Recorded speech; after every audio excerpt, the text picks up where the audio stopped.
இதுல வேற ஏதோ தப்பு நடந்திருக்கு. இருக்கலாம் மேடம். ஆனா அதெல்லாம் விசாரணை முடிஞ்சா தானே தெரியும். இவங்க சஞ்சய கத்தியால குத்துனதுக்கான வீடியோ ஆதாரம் இருக்கு. அதனால இவங்களை இப்ப நான் அரெஸ்ட் பண்ணி ஆகணும். உங்க அரெஸ்ட் பண்ணுங்க. இல்ல இவளை அரெஸ்ட் பண்ண விடவே மாட்டேன். அவ தப்பு செஞ்சிருக்க மாட்டான். வேண்டாம், அவளை விட்டுருங்க சார். ப்ளீஸ், இவங்க நிரபராதியா இருந்தா அது ஆதாரத்தோட கோர்ட்ல வந்து நிரூபிங்க. சார் சொல்றத கேளுங்க சார். இப்போதைக்கு இவங்களை அரெஸ்ட் பண்றத தவிர வேற வழி இல்ல சார். எங்களை வேலை செய்ய விடுங்க. உள்ள கூட்டிட்டு போங்க. வித்யா, யாரும் பயப்பட வேண்டாம். என் மேல எந்த தப்பு இல்லைன்னு நிரூபிச்சு சஞ்சய் என்ன வெளியே கொண்டு வருவாரு. உண்மையான குற்றவாளிகளை ஆதாரத்தோட நிரூபிச்சு அத்தனை பேரையும் அவர் ஜெயிலுக்கு அனுப்புவாரு. அப்ப என் பையன் வேணாம், விட்டுருங்க. அவர் கண்டிப்பா வருவார் அத்தை.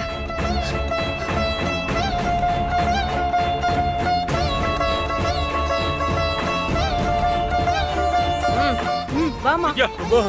வித்யா, வித்யா.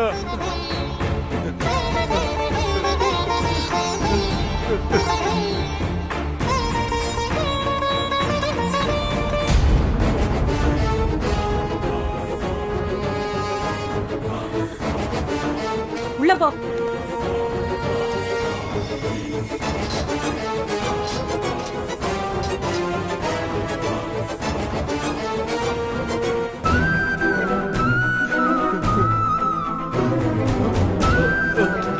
டேய் மணிக்கோ, டேய் வாடா. மணிக்கோ, டேய் மணிக்கோ, தூக்குடா.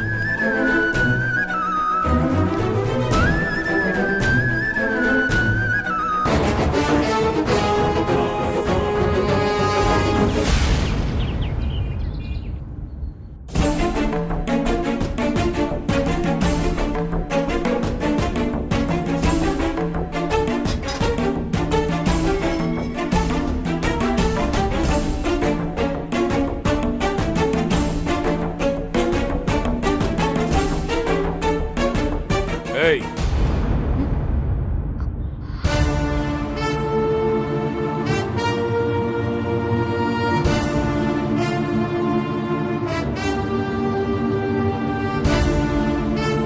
சொல்லு, எதுக்கு உன் புருஷனை நீயே கொலை பண்ண? உன்னதான் கேக்குறேன், பதில் சொல்லு. நான் அவரை கொலை பண்ணல. நீ அவரை கொலை பண்ணல. சண்முகம்ங்கிற பேர்ல போய் மாறு வேஷத்துல அவரை கொலை பண்ணிட்டு தப்பிக்க பார்த்து மாட்டிக்கிட்ட. அதான் ஏன் பண்ணேன்னு கேக்குறேன். நான் அவரை கொலை பண்ணல. அப்போ இந்த வீடியோல இருக்கிறது யாரு?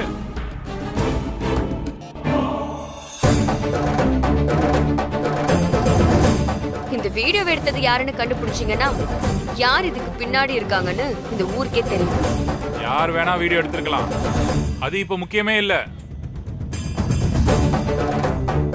உன் கையால நீ உன் புருஷனை குத்தி கொலை பண்ணிருக்க. கோர்ட்டுக்கு போனா உனக்கு தண்டனை கிடைக்கிறது உறுதி. நீ தப்பிக்கவே முடியாது. பாத்துக்கலாம்.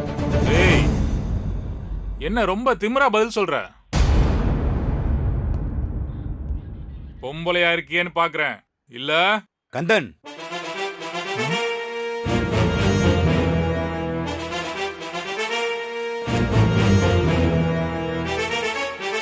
என்ன பண்ணிட்டு இருக்கீங்க கந்தன்? இல்ல சார், இவங்க தான் வேஷம் போட்டு. எல்லாம் நான் பாத்துக்கிறேன், நீங்க கிளம்புங்க. கிளம்புங்கன்னு சொல்றேன்ல, போங்க.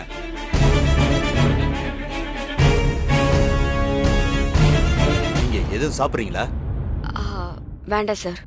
எங்க கண்ணு முன்னாடியே கொலை நடந்தாலும் இன்னார் தான் குற்றவாளின்னு எங்களால முடிவு பண்ண முடியாது. கோர்ட்ல போய் விசாரணை நடந்து எல்லா ஆதாரமும் சரியா இருந்தா மட்டும்தான் குற்றவாளிக்கு தண்டனை கிடைக்கும். அதுதான் நம்ம நாட்டு சட்டம். இது உங்க கேஸுக்கும் பொருதுன்னு நினைக்கிறேன். உங்களை பத்தியும் உங்க ஹஸ்பண்ட பத்தியும் நல்லா விசாரிச்சேன். 2 பேருக்கும் நடுவுல சின்ன வருத்தம் இருந்தாலும் ஒருத்தருக்கு ஒருத்தர் அன்பாதான் இருந்திருக்கீங்க. அவருக்காக நீங்க எவ்வளவு பண்ணிருக்கீங்க, அவரும் உங்களுக்காக என்னென்னமோ பண்ணிருக்காரு. அப்படி இருக்கும்போது நீங்க அவரை கொலை பண்ணணும். அவர் ஏன் கத்தியால குத்துனீங்க? நீங்க மட்டும் அந்த இடத்துக்கு எப்படி போனீங்க? எல்லாருமே நீங்க தான் பிளான் பண்ணி அங்க போனதா சொல்றாங்களே. நீங்களே போனீங்களா இல்ல யாராவது வர சொன்னாங்களா? நீங்களே கத்தியால குத்துனீங்களா இல்ல வேற யாராவது ஃபோர்ஸ் பண்ணி குத்த சொன்னாங்களா?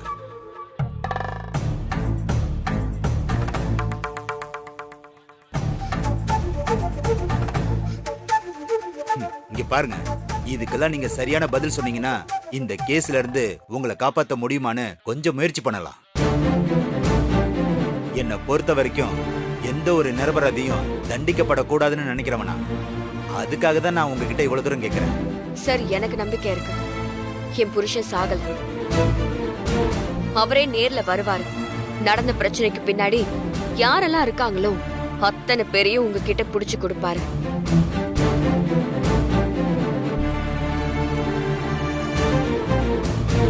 சார், அரெஸ்ட் பண்ணதுல இருந்து இதே தான் சார் சொல்லிட்டு இருக்கா. ஆனா இவ தான் சார் கொலைகாரி. அதுல எனக்கு எந்த டவுட்டும் இல்ல. கந்தன், உங்களை வெளியே போங்கன்னு சொன்னேன்.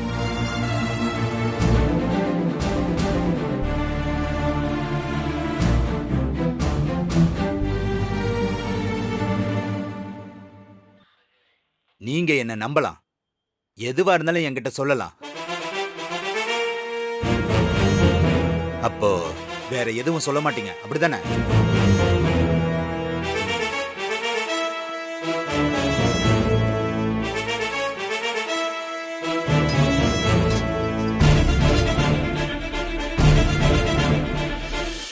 கந்தன், இப்ப அந்த குடோன்ல என்ன ஸ்டேட்டஸ்? சார், நம்ம டீம் மொத்தமும் அங்கதான் சார் இருக்கு. செக் பண்ண போகும்போது மறுபடியும் டனல்ல இருந்து ஃபயர் ஆயிருக்கு. இப்பதான் கொஞ்சம் கொஞ்சமா நெருப்பு அணைஞ்சிருக்கு. இப்போ வரைக்கும் எதுவும் கிடைக்கல சார். சரி, பாடி ஏதாவது இருந்தா எனக்கு உடனே இன்ஃபார்ம் பண்ணுங்க. சரிங்க சார்.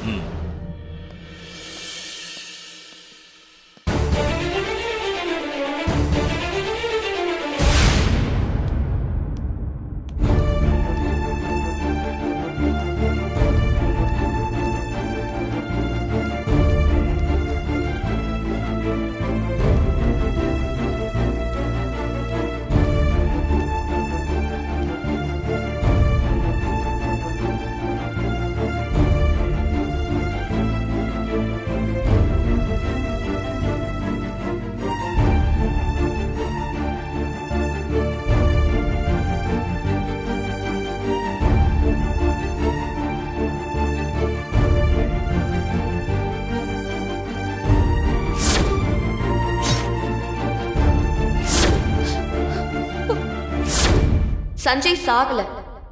அவர் உயிரோட தான் இருக்காரு. வித்யா, அம்மா வித்யா. அப்ப என் பையன் அவர் கண்டிப்பா வருவார் அத்தை.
எங்கடா இருக்க நீ?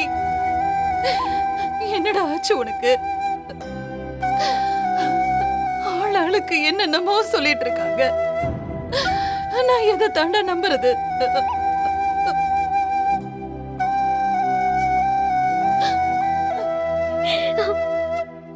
இப்படி ஒரு நிலைமை வரணுமாடா? வேதா, அதான் வித்யா சொல்லிட்டால, சஞ்சய்க்கு ஒண்ணும் இல்லம்மா, அவன் நல்லா இருப்பான். எங்க இருக்கான்? எப்ப வருவான்? கடவுளே, ஒண்ணுதான் நான் மலை போல நம்பி இருக்கேன்.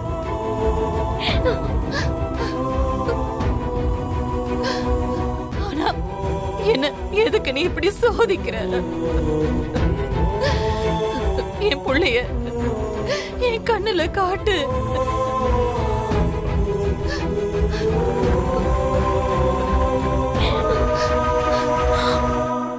வேதா, நாம நம்பிக்கையோட இருப்போம். கண்டிப்பா திரும்ப வந்துருவான். இல்ல, என் புள்ளைய இப்பவே என்கிட்ட கூட்டிட்டு வாங்க. அவனை நான் பார்க்கணும். சஞ்சய், சஞ்சய், அம்மா கிட்ட வந்துருடா.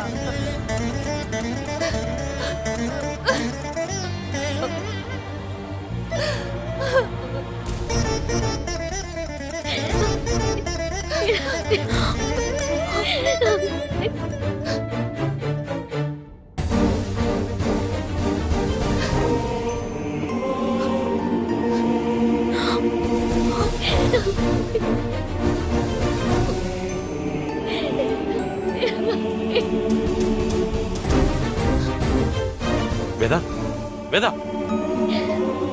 வேதா, வேதா, அம்மா, என்னாச்சு? அம்மா, ஒண்ணு இல்ல. அம்மா, வேதா, வேதா, வேதா, கண்ணை முழிச்சு பாரு வேதா, வேதா, அப்பா கண்ணை திறந்து பாருங்கம்மா. வேதா, வேதா. டேய், டாக்டருக்கு ஃபோன் பண்றா. சரிப்பா. ஃபோன் பண்றா. அது என்னாச்சு? வேதா, அப்பா கண்ணை திறந்து பாருங்கம்மா. அந்த வித்யா நம்மள எப்படி எல்லாம் ஏமாத்தி இருக்கா? என்ன சகுந்தலா, கொஞ்சம் ஜாக்கிரதையா இருந்திருக்க கூடாது? நம்ம கூடவே இருந்து மொத்த விஷயத்தையும் தெரிஞ்சு வச்சிருப்பா. அவளை கூடவே வச்சு என்னென்னமோ பிளான் பண்ணும். நினைச்சு பார்த்தாலே பயமா இருக்கு. அதெல்லாம் அவ ஆதாரத்தோட ப்ரூவ் பண்ணான்னு வச்சுக்கோங்களேன், அவ்வளவுதான். மொத்த பேரும் ஜென்மத்துக்கும் ஜெயில கம்பிதான் என்னனும்.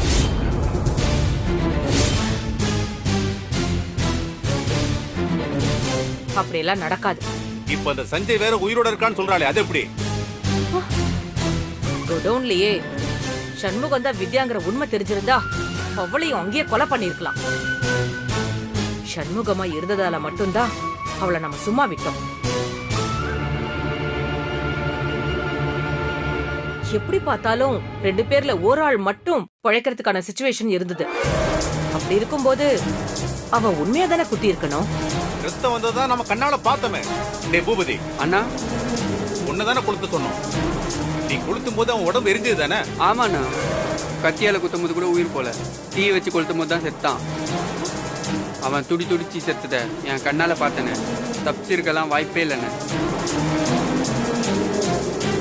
பாடியும் இன்னும் கிடைக்கலன்னு சொல்றாங்க. மேடம், இப்பதானே சோதனை பண்றாங்க, கண்டிப்பா பாடி கிடைக்கும்.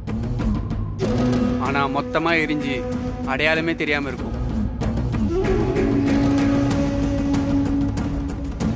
அப்புறம் எப்படி அந்த வித்யா அந்த மாதிரி சொல்ல முடியும்? காரணம் இல்லாம அவ அப்படி சொல்லவே மாட்டா. அதான் நான் இவ்ளோ யோசிக்கிறேன். பிரீத்தி, அந்த வித்யா பெரிய கேடி. அந்த மாதிரி குழப்பி விட்டா நாம எல்லாரும் கன்ஃபியூஸ் ஆகி தப்பா ஏதாவது பண்ணி மாட்டிப்போன்னு அவ பிளான் பண்ணாலும் பண்ணுவான். ஆமா, நீங்க சொல்ற மாதிரி அதுக்கும் வாய்ப்பு இருக்கு. அதனால என்ன நடந்தாலும் சரி, நாம யாரும் பதட்டமாகவே கூடாது. ஆனாலும் அந்த வித்யா முதல்ல அந்த வித்யா தான் தான் புருஷனை கொலை பண்ணிருக்கான்னு எல்லாரையும் நம்ப வைப்போம். மீடியால இருக்கிற நம்ம ஆளுங்க கிட்ட சொல்லி அந்த மாதிரி நியூஸ மாத்த சொல்லு. Okay madam. அவளுக்கு எதிரா எவிடன்ஸ் ஸ்ட்ராங்கா இருக்கு. அதனால எப்படியும் அவளை உடனே ஜெயிலுக்கு அனுப்பிடுவாங்க. அங்க வச்சு அவ கதையை முடிக்க ஏற்பாடு பண்ணுவோம். எனக்கு இருந்தாலும் கொஞ்சம் பயமா இருக்கா ஆண்டி. ஏய், இதை விடல பல விஷயத்தை பார்த்தவனா. நமக்கெல்லாம் எதுவும் ஆகாது, பாத்துக்கலாம்.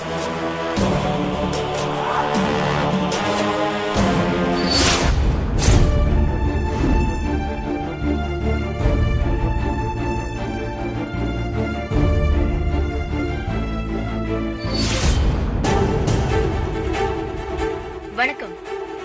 மீண்டும் முக்கிய செய்திகள். கல்வி குழுமத்தின் சேர்மன் வேதவள்ளி சந்திரமோகனின் மகன் சஞ்சய் கொலையில் திடீர் திருப்பம். வேதா அவர்களிடம் வேலை செய்த சண்முகம் தான் குற்றவாளி என்று சந்தேகப்பட்ட நிலையில் ஒரு திடுக்கிடும் தகவல் வெளிவந்துள்ளது.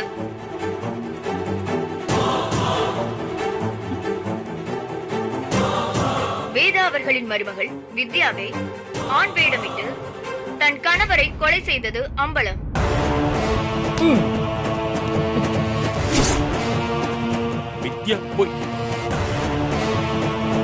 இந்த கொலைக்கான காரணங்களை போலீசார் தீவிரமாக விசாரணை செய்து வருகின்றனர். ஏற்கனவே சஞ்சய்க்கும் வித்யாவிற்கும் பல்வேறு பிரச்சனைகள் இருந்ததாகவும் அதற்கு பழி தீர்க்கவே அவரை கொலை செய்ததாகவும் கூறப்படுகிறது. கட்டிய கணவரையே மனைவி மாறுவேடமிட்டு கொலை செய்த செய்தி பலரையும் அதிர்ச்சியில் ஆழ்த்தியிருக்கிறது. அது தொடர்பாக நம் செய்தியாளர்கள் சேகரித்த பிரத்யேக காட்சி உங்கள் பார்வைக்கு.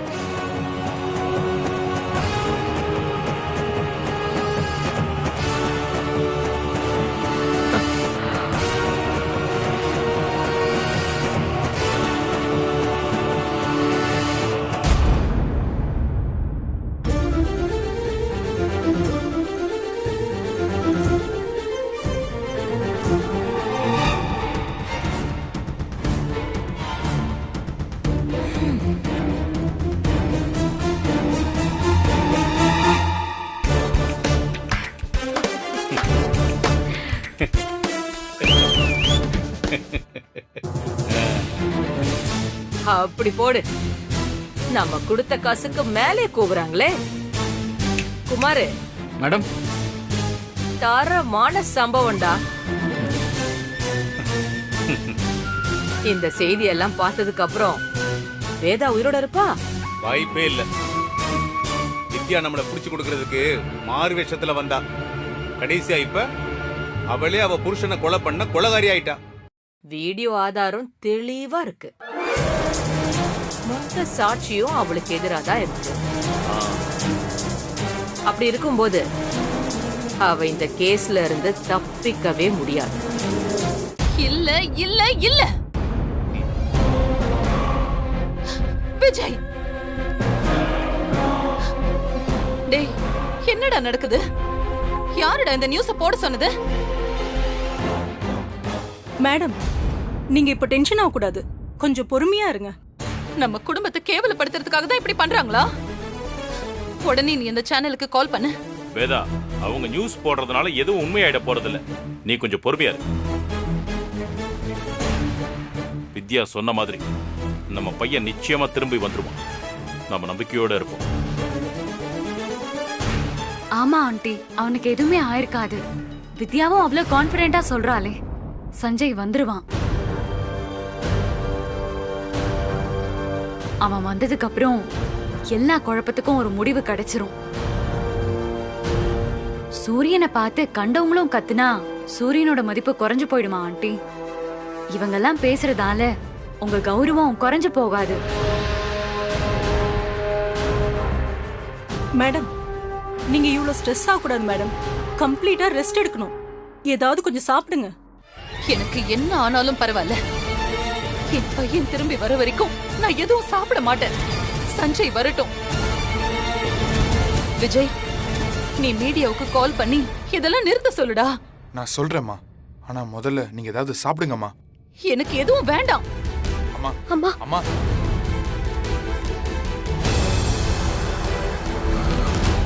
கடவுளே, எங்களை ஏன் இப்படி சோதிக்கிற?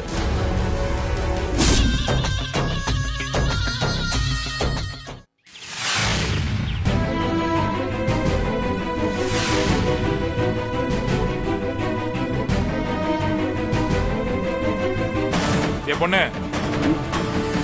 இந்த வீடியோவை பாரு. வேதா அவர்களின் மருமகள் வித்யாவை ஆண் வேடமிட்டு தன் கணவரை கொலை செய்தது அம்பலம். ஏற்கனவே சஞ்சய்க்கும் வித்யாவிற்கும் பல்வேறு பிரச்சனைகள் இருந்ததாகவும் அதற்கு பழி தீர்க்கவே அவரை கொலை செய்ததாகவும் கூறப்படுகிறது.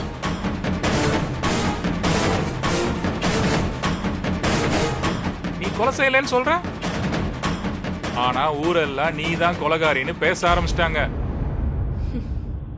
இந்த செய்தியை இனி மாத்தவே முடியாது. நீ ஜெயிலுக்கு போறது உறுதி.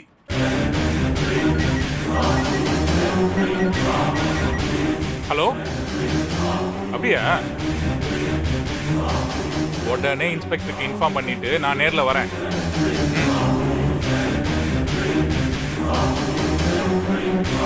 சார், என்னையா? குடோன்ல இருந்து ஒரு முக்கியமான தகவல் வந்திருக்கு சார். என்ன? அங்க எரிஞ்ச நிலையில ஒரு பாடி கிடைச்சிருக்கான் சார். எரிஞ்ச நிலையில ஒரு பாடியா? இவங்க கொலையே பண்ணலன்னு சொல்றாங்க. அங்க இவங்க எரிச்ச சஞ்சயோட உடம்பு கிடைச்சிருக்கு. அது எப்படி? இல்ல இல்ல இல்ல, அது என் புருஷனோட பாடியே கிடையாது. நீங்க எல்லாம் போய் சொல்றீங்க. அவர் சாகல, உயிரோட தான் இருக்காரு. சார், ஏதோ ஒரு கோவத்துல அவரை கொலை பண்ணிட்டு அந்த தப்பை ஏத்துக்க முடியாம இப்படி புலம்பிட்டு இருக்காங்க சார். சரி, நம்ம உடனே ஸ்பாட்டுக்கு போய் பார்க்கலாம். ஜீப்பை ரெடி பண்ண சொல்லு. Okay sir.